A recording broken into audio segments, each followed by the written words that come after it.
इसके बाद यूजेस में हमारे पास फिर आता है सीडीटीओ। सीडीटीओ हमारे पास वो ड्रग है जो कि ब्रेन के कम्युनिकेशन को डिक्रीज़ करता है। किस तरह डिक्रीज़ करता है? हमारे पास इस तरह होगा, ये हमारे पास न्यूरॉन है, ठीक है। न्यूरॉन से प्री न्यूरॉन है, पोस्ट न्यूरॉन है, सही है। तो यहाँ पे कैल्शियम आता है। कैल्शियम जो है इसमें आके एसिटाइल कोलिन रिलीज़ करता है। वो यहाँ पे अटैच होके मैसेज देता है कि मतलब क्या करना है, सही है।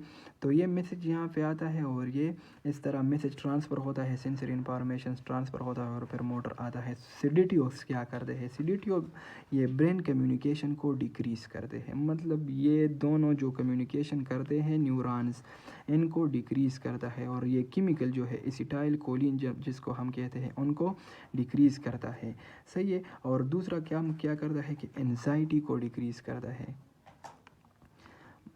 अगर हम किसी चीज़ के लिए परेशान है कि यार ये क्या होगा, ये क्या होगा, तो अगर ये सीडीटीओ हम ले लें तो एंजाइटी डिक्रीज़ हो जाएगी। एंजाइटी डिक्रीज़ क्यों हो जाएगी? क्योंकि वहाँ पे जो है एसिटाइल कोलिन जो है वो डिक्रीज़ हो जाएगा। और इसके अलावा हमें स्लीप जो है ज़्यादा आएगा सीडीटीओज़ लेके, सही है। तो ये हमारे पास हो गए सीडीटीओ। और ये जो है एडिक्टिव है, ठीक है। सीडीटीओ जो है वो हम अगर एक हफ्ते इस्तेमाल कर ले तो हम उसके आदी हो जाते हैं, हमारे पास एडिक्शन है। तो ये हमारे पास हो गए सीडीटीओज़। तो ये 4 यूजेस आपने जो है, ये 4 यूजेस है पेन किलर, एंटीबायोटिक्स, वैक्सीन और सीडीटीओज़। इसके बाद हम आते हैं कंट्रीब्यूशन के, किस साइंटिस्ट ने क्या किया है। अब इसमें 2 साइंटिस्ट के नाम बताए हैं। एक हो जोसेफ लेस्टर, जो कि 1827 से लेकर 1912 तक जो है उसने इस दुनिया में वक्त गुजारा है। तो ये जो हमारे पास है ये स्कॉटिश सर्जन है, स्कॉटिश सर्जन है। और इसने क्या किया था कि ये जो है सर्जन था, तो ये जाहिर सी बात है ऑपरेशन करता था। तो वहाँ पे जो है जब ऑपरेशन में हमारे पास बॉडी जो है एक्सपोज हो जाती है तो बहुत सारे बैक्टीरिया को मौका मिलता है कि वो वहाँ पे जो है अपना घर बना ले और उस सेल को डिस्ट्रॉय कर ले। तो इस सर्जन ने सोचा कि मैं कुछ ऐसा बना लूँ जो कि इस बैक्टीरिया को, इस जरासीम को यहाँ एक्सपोज एरिया में जो है पहुँचने से रोकूँ। मतलब हवा में बहुत ज़्यादा सारे जरासीम है, ठीक है। तो अगर वो जो है मतलब कोई कट लगा ले, हमारे बॉडी में कोई कट लगता है या कुछ लगता है, तो वहाँ पे जो है वो एक्सपोज हो जाता है बैक्टीरिया को, तो बैक्टीरिया इजीली यहाँ पे आ जाते हैं। वैसे तो हमारे मतलब स्किन है, तो स्किन जो है बैक्टीरिया को एलो नहीं करता कि वो बॉडी के अंदर जाए, लेकिन अगर स्किन कट जाए तो बैक्टीरिया डायरेक्ट जो है बॉडी में जाता है। तो इसी वजह से जोसेफ लिस्टर ने कहा कि मुझे कुछ ऐसा डेवलप करना है जो कि हमारे पास जो है इस बैक्टीरिया को रोके। तो उसने एक्सपेरिमेंट किया और एंटीसेप्टिक स्प्रे बनाया। एंटीसेप्टिक स्प्रे उसने किस चीज़ से बनाया? कार्बोलिक एसिड से। कार्बोलिक एसिड मतलब पिनोल, और वो जो है वाउंड क्लीन करता था उससे। अभी भी पिनोल जो है यूज़ को होता है वाउंड क्लीनिंग के लिए। वाउंड क्लीनिंग मतलब अगर ये कोई कट है बॉडी में लगा है और यहाँ पे बैक्टीरिया अटैक करते हैं, तो यहाँ पे हम पिनोल लगा लेंगे तो ये बैक्टीरिया बिल्कुल यहाँ पे अटैक नहीं कर सकेंगे। तो ये जोसेफ लिस्टर ने बहुत ही अच्छी स्प्रे बनाई थी जो कि अभी तक जो है यूज़ होती है सर्जरी में, सही है। इसके बाद दूसरा साइंटिस्ट जिसने बहुत ही अच्छा काम किया था, एक रिवोल्यूशन हम इसको कह सकते हैं कि मतलब ड्रग्स की दुनिया का एक रिवोल्यूशन उसने दरियाफ़ किया था, और वो था एलेक्जेंडर फ्लेमिंग, जो कि 1881 को पैदा हुआ था और 1955 को दुनिया से रुखसत हुआ था। ये हमारे पास स्कॉटिश बैक्टीरियोलॉजिस्ट था।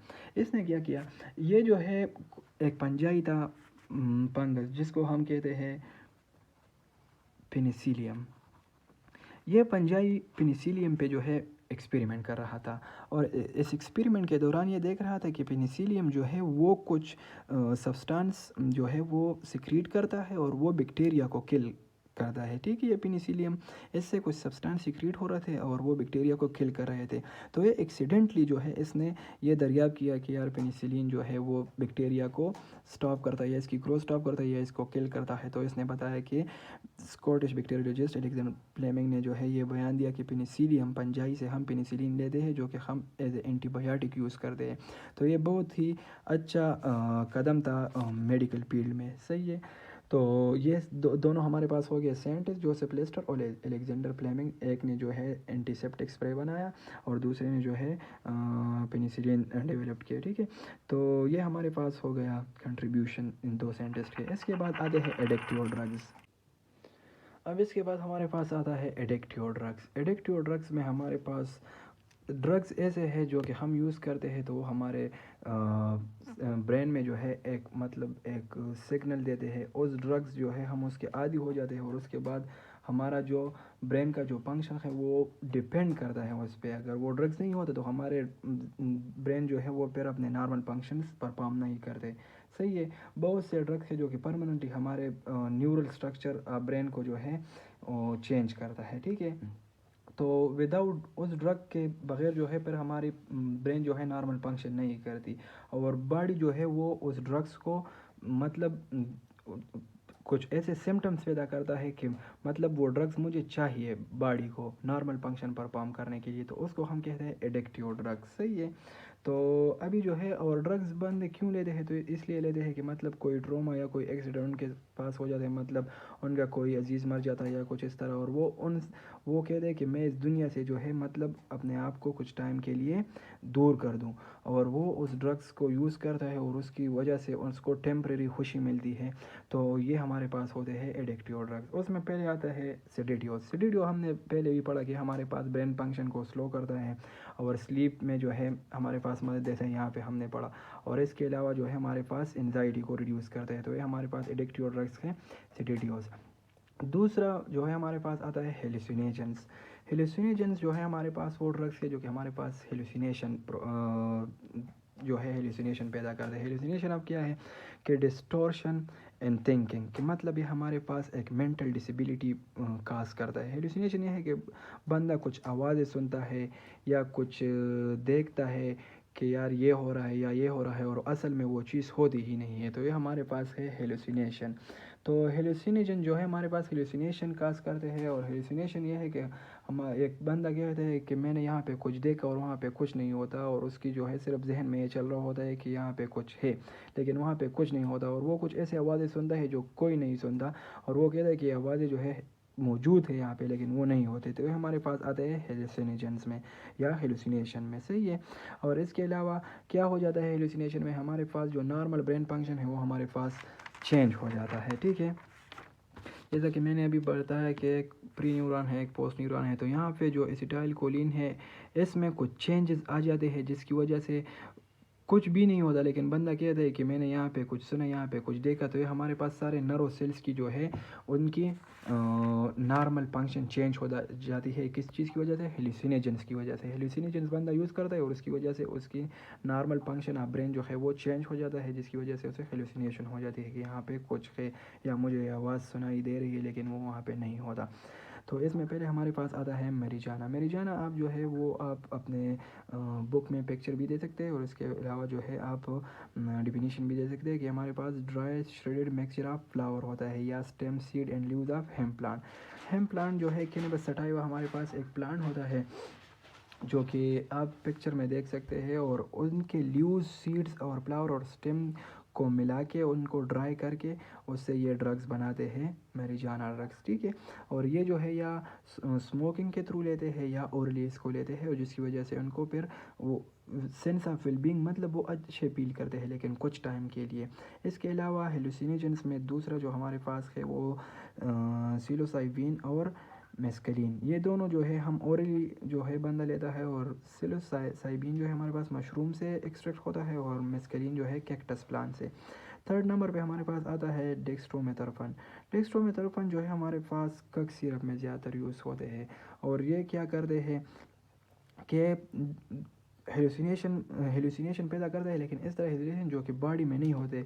आवाज़ें मतलब वो सामने देखेगा और कहेगा कि यार बॉडी से अलग होके कोई, वो कहेगा कि सामने जो है सामने मेरे ये बंदा खड़ा है और वो वहाँ पे नहीं होगा, तो मतलब अपने बॉडी में नहीं, बॉडी में इस तरह नहीं कि मैं कोई आवाज़ सुनता हूँ। ठीक है। तो ये हमारे पास हेलुसिनेशन है लेकिन विद इन द बॉडी। लेकिन मैं सामने कुछ देखता हूँ कि मेरे सामने जो है ये बंदा खड़ा है और वो वहाँ पे होता ही नहीं है, तो ये हमारे पास होता है being out of one's body. और ये हमारे पास केमिकली रिजेंबल होता है मॉर्फिन की। मतलब मॉर्फिन केमिकली जब हम इसको डेक्स्ट्रोमेथर्फोन को देखते हैं तो हमारे पास मॉर्फिन के टाइप की होती है, मतलब उसके साथ रिजेंबल करता है। जैसा कि हमने पहले भी पढ़ा, नारकोटिक्स या ओपियोइड्स, ये हमारे पास वो ड्रग्स के जो कि हमारे पास पेन को डिक्रीज़ करते हैं, लेकिन इसके अलावा स्लीप को इंक्रीज़ करते हैं और जो हमारी सेंस ऑफ अवेयरनेस है उसको डिक्रीज़ करता है। तो हमारे पास है नारकोटिक्स या ओपियोइड्स। सही है, इसमें हमारे पास मेनली जो आते हैं वो है मॉर्फिन। और ज़्यादातर ड्रग्स वो तो हमने पढ़ा कि हमारे पास जो पेन किलर्स है वो एक्ट करते हैं कहाँ पे, हमने पढ़ा कि वो इन्फ्लेमेशन पे एक्ट करते हैं, इन्फ्लेमेशन रिड्यूस करते हैं जिसकी वजह से पेन डिक्रीज़ होता है। और मॉर्फिन जो है हमारे पास किस चीज़ पे एक्ट करता है, CNS, central nervous system, brain and spinal cord पे एक्ट करता है और उसकी वजह से हमारी जो पेन है, पेन सेंसेशन है वो रिड्यूस हो जाती है। सही है। ये क्या करता है, नारकोटिक्स दो टाइप ऑफ रिस्पॉन्स देता है पर सम टाइम, ठीक है, टेम्पररी रिस्पॉन्स देता है। यूफोरिया, यूफोरिया का मतलब है कि सेंस ऑफ फीलिंग, मतलब बंदा अच्छा महसूस करता है इससे। मतलब नारकोटिक अगर कोई ले ले तो कुछ टाइम के लिए वो अच्छा महसूस करेगा कि हाँ बस मैं ठीक हूँ। और इसके अलावा दूसरा जो है डे ड्रीमिंग। डे ड्रीमिंग का मतलब है कि वो मतलब जो रियलिटी होती है उससे एस्केप हो जाता है, मतलब उसको कोई सदमा लगा हुआ है तो वो बिल्कुल उससे फ्री हो जाता है। इसकी नारकोटिक से ये बंदा जो है किसी ट्रोमा या कोई एक्सीडेंट उसके साथ हो जाता है उसकी वजह से नारकोटिक्स लेता है। इसमें दो जो है हमारे पास तीन है, तीन में हमारे पास एक है मॉर्फिन, हीरोइन और कोडीन। मॉर्फिन जो है नॉर्मली हमने पढ़ा कि ये हमारे पास पॉपी प्लांट से हम लेते हैं जिसको नॉर्मली हम अफीम कहते हैं। और हीरोइन की अगर हम बात करें तो हमारे पास हार्मफुल नारकोटिक्स है, बहुत ही हार्मफुल, और ये जो है मॉर्फिन से सिंथेसाइज होती है। और ये मॉर्फिन और हीरोइन दोनों जो है इंजेक्शन या स्मोकिंग के थ्रू बंदे लेते हैं, ठीक है। इसके अलावा फिर आते हैं कोडीन। कोडीन हमारे पास जो है बिल्कुल मॉर्फिन की तरह होते हैं और ये कफ सिरप में इस्तेमाल होते हैं। और कोडीन हम जो है ओरली लेते हैं, जब ये हमारे पास बॉडी में जाते हैं वहाँ पे जो है ये मॉर्फिन को चेंज हो जाते हैं। पहले जो है ये कोडीन फॉर्म में होते हैं लेकिन आगे जाके हमारे साथ बॉडी में एंटर होके ही ये मॉर्फिन को चेंज होते हैं। तो ये हमारे पास हो गए नारकोटिक्स। अब associated problem of drug addiction, अब तो ड्रग एडिक्शन उसको हुई है लेकिन इसके साथ इसकी प्रॉब्लम्स क्या क्या होंगे, ठीक है। तो पहला जो है हमारे पास फिजिकल इफेक्ट से लेके, मतलब फिजिकली तो वो ख़राब होगा लेकिन इसके अलावा साइकोलॉजिकली और इमोशनली भी इसका बहुत ज़्यादा इफेक्ट है। पहला है जो है वो है shame, guilt, hopelessness and worthlessness. मतलब यह है कि वो बहुत ही, मतलब अगर वो चर्च पीता है या ड्रग्स मार्पिन वगैरह कोडीन लेता है तो इसकी वजह से वो जो है गिल्टी फील करेगा, बहुत ही मतलब वो इस तरह सोचेगा कि मैं इस दुनिया में बस कमतर इंसान हूँ और मैं किसी काम का नहीं हूँ और कोई उम्मीद उसके साथ नहीं होगी, वो गिल्टी फील करेगा। दूसरा जो प्रॉब्लम है, मेन प्रॉब्लम है, वो रिलेशनशिप के बारे में कोई केयर नहीं करेगा। मतलब उसको जो भी दोस्त मिलेंगे और जो भी वो उसके साथ बिल्कुल सिंसियर नहीं होगा, मतलब जिसके साथ उसकी सिंसियरिटी बिल्कुल बिल्कुल भी नहीं होगी, कोई रिलेशन वो बरकरार नहीं रख पाएगा। तीसरा जो है कम्युनिटी, कम्युनिटी उसको जो है मोरली वीक समझेगा। मोरली वीक का मतलब यह है कि यार ये तो कुछ भी नहीं है, सारा वक्त वहाँ पे पड़ा रहता है, चर्च पीता है, ये वो जो, तो कम्युनिटी बिल्कुल उसको जो है इज्जत नहीं देगा। और दूसरा जो है क्रिमिनल टेंडेंसी, मतलब वो कहेंगे कि ये अगर मोहल्ले या कम्युनिटी में कोई भी चोरी वगैरह होगी तो पहला इल्ज़ाम जो है उस पर लगेगा, ये चर्च पीता है और अपने फाइनेंशियल के लिए, मतलब पैसों के लिए इसने ये चीज़ बेची होगी। सो दे आर मार्जिनलाइज। मार्जिनलाइज मतलब ये है कि मतलब फॉर एग्जाम्पल के तौर पर हम जो है चर्ची को लेते हैं तो चर्ची को उनको मार्जिनलाइज कर लेते हैं कि मतलब आप यहाँ यहाँ मत आना, यहाँ मत आना, मतलब मार्जिनलाइज कर लिया। चौथा जो है वो है कि drug abuser led to increase in crime rate. Drug abuser है वो ड्रग जो है लेता है लेकिन उसके पास अभी पैसे नहीं है, पैसे के लिए वो खामखा कुछ ना कुछ करेगा, तो वो किसी चीज़ को बेचेगा और इस तरह चोरी करेगा। तो ये एसोसिएटेड प्रॉब्लम है ऑफ ड्रग एडिक्शन से। ये पांचवा जो है वो लेस असर्टिव होगा। लेस असर्टिव का मतलब है कि उसमें कॉन्फिडेंस नहीं होगी कि वो कोई चीज़ मांग ले किसी से या कोई किसी को बताए कि मुझे ये चीज़ चाहिए, तो बिल्कुल कॉन्फिडेंस में नहीं होगी। लास्ट वन जो है वो है इमोशनल पेन पर every family are need member, जो है मतलब फैमिली मेम्बर जो भी है सबको जो है उसके बारे में फिक्र होगी और बहुत परेशान होंगे कि यार ये क्या हुआ है, और ये जो सारा वक्त ड्रग्स लेता है और बहुत ही फिजिकली साइकोलॉजिकली इमोशनली ये ख़राब हो चुके हैं। तो सारे फैमिली के मेम्बर जो है उस पर हपा होंगे और फैमिली के सारे मेम्बर के लिए ये एक मसला बन जाएगा। तो ये हमारे पास हो गए ड्रग एडिक्शन के प्रॉब्लम्स। अब इसके बाद हम पढ़ेंगे कि जो शख्स ड्रग लेता है तो उसकी सिम्टम्स क्या है। तो उस सिम्टम्स को हम फिजिकली, साइकोलॉजिकली और बिहेवियरली हम एक्सप्लेन करते हैं कि फिजिकल सिम्टम्स में क्या होंगे। Blood shot eyes, blood shot मतलब आइज़ ये है कि उनकी आइज़ जो है वो मतलब पश्तो में हम कहते हैं सरेस्तर।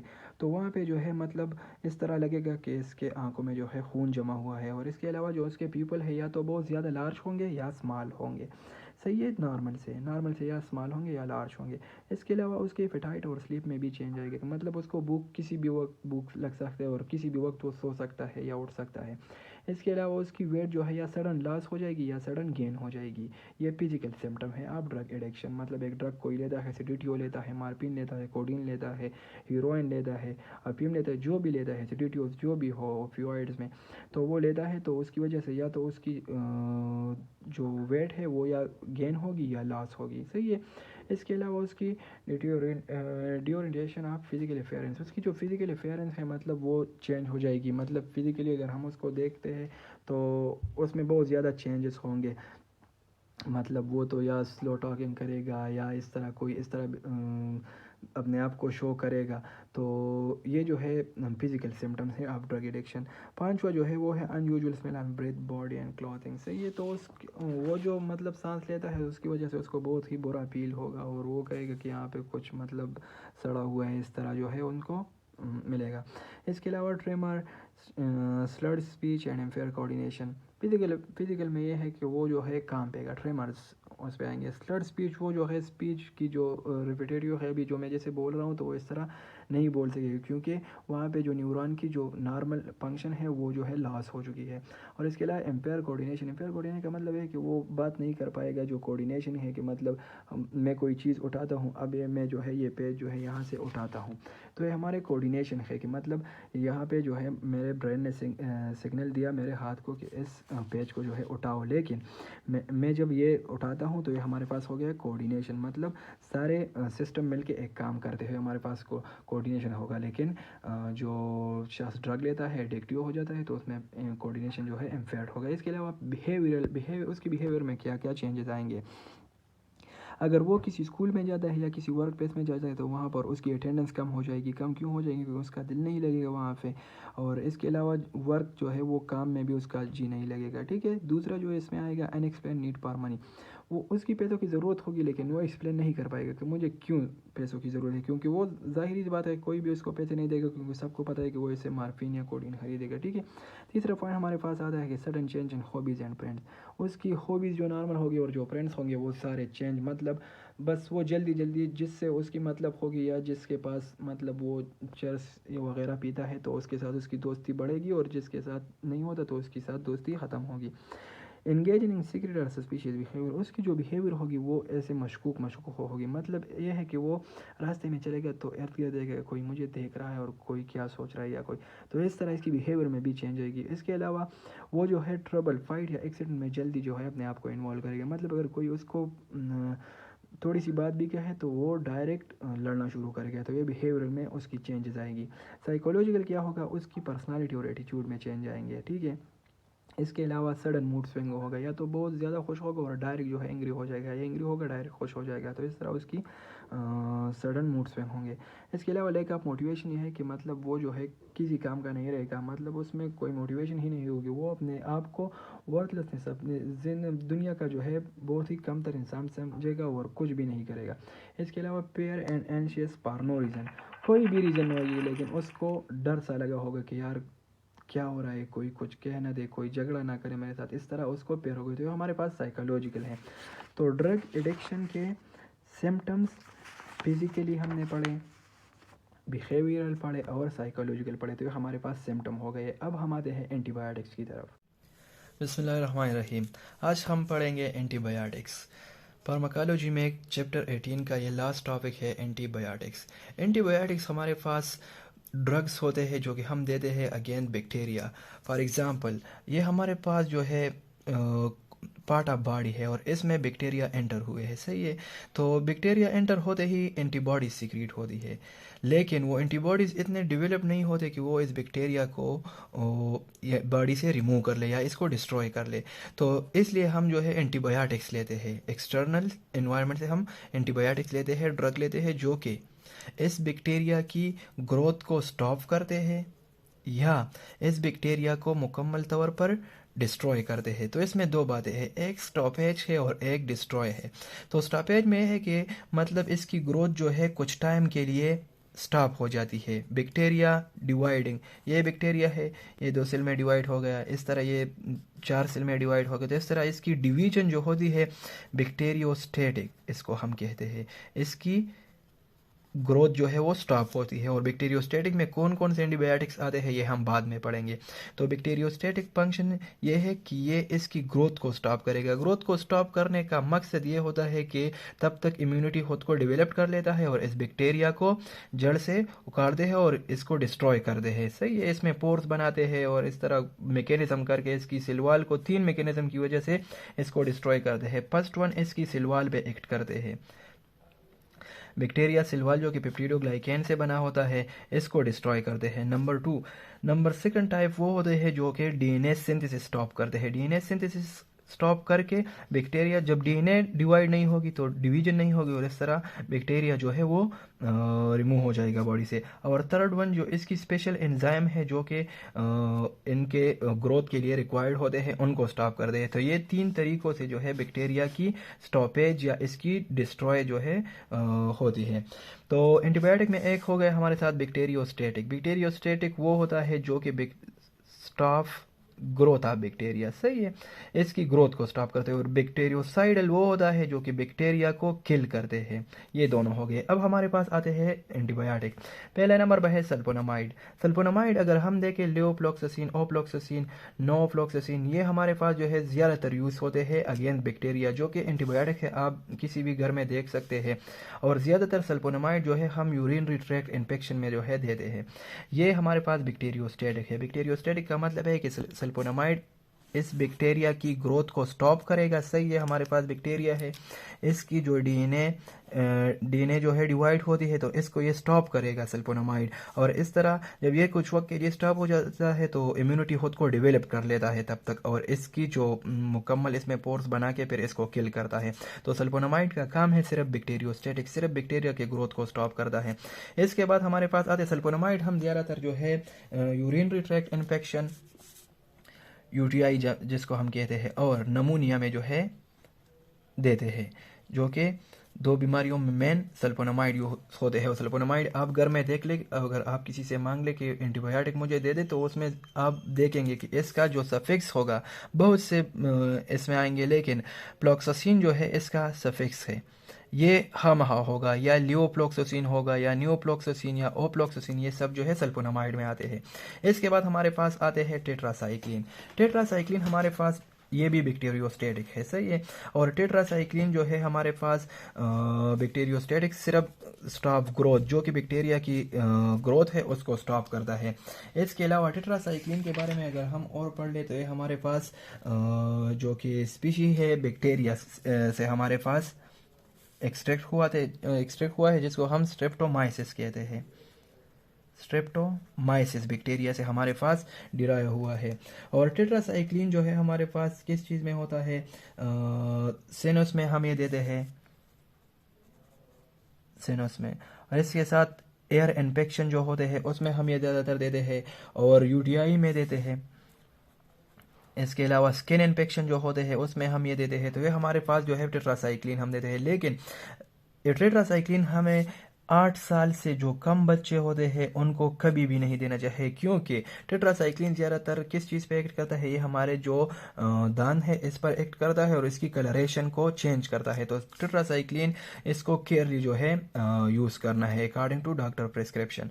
इसके बाद हमारे पास आता है सेफेलोस्पोरिन। सेफेलोस्पोरिन आपके बुक में जो है थोड़ी सी शायद गलती हुई इससे, ये हमारे पास इसने लिखा है कि पंजाई, बुक में है कि बैक्टीरिया से इन्होंने लिया है, लेकिन ये हमारे पास एक पंजाई से लिया है जिसका नाम है सेफेलोस्पोरियम एक्रोमियम, और डॉक्टर इब्राहिम ने 1948 में सेफेलोस्पोरिन जो है वो डिराइव किया था।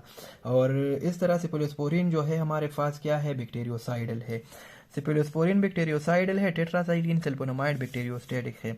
ये हमारे पास बैक्टीरियोसाइडल मतलब बैक्टीरिया को किल करता है। किस तरह किल करता है, उसकी सिलवाल को डिस्ट्रॉय करके उसकी सिंथेसिस को डिक्रीज करता है, और उसमें जो है ये सारे टेट्रासाइक्लोस्पोरिन भी सिनस, एयर, यूटीआई, स्किन इन्फेक्शन सब के लिए यूज़ होता है। इसके अलावा जो है गोनेरिया के लिए यूज़ होता है, जो कि हमारे पास सेक्सुअली ट्रांसमिटेड डिजीज़ है। इसके अलावा जो है ब्रोंकाइटिस के लिए, जो कि ब्रोंकी होते हैं उनकी इन्फ्लेमेशन हो जाती है, उसके लिए हम जो है ये यूज़ करते हैं। तो ये हमारे पास हो गए एंटीबायोटिक्स।